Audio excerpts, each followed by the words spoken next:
Əziyevin zərbəsi və gol! Süper gol! Mingəçevir hesabı açır.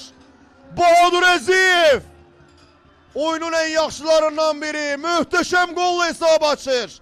Ve derhal da goldan sonra azarkeşlerinin üzerine gelir. Golun sevincini onunla bölüşür. Mühteşem. Oynamak olar. Kalunga. Kalunga bir rəqibini aldattı ve gol!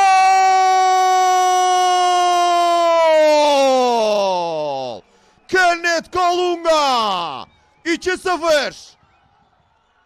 Muhik futbolçuları cərmə zərbəsi gözləyərkən Elvin Bayramov davam işarəsini verdi. Kenneth Kalunga ise fərdi ustalığı hesabına yaxın küncdən dəqiq zərbə endirərək komandasının üstünlüğünü 2 topa çatdırdı. İlk dövrədə olduğu kimi Kalunga bu dəfə də Muhik'in qapısına yol tapır.